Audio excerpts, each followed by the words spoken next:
I just wanted to, we're not going to talk about any more endo stuff for the rest of the time. So I wanted to kind of finish up with just an overall concept on the hyperinflammation that we were talking about. This was from the IAE. There was a really good epidemiologist talking about how there is a curve as far as the level of inflammatory activity on the patient and what happens. And it was talking about COVID.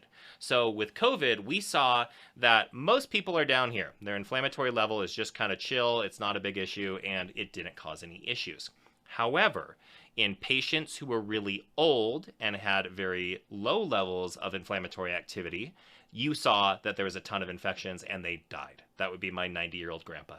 You also saw patients who were hyperinflamers who, when they got COVID, they had that huge response, and that's why they had to take dexamethasone.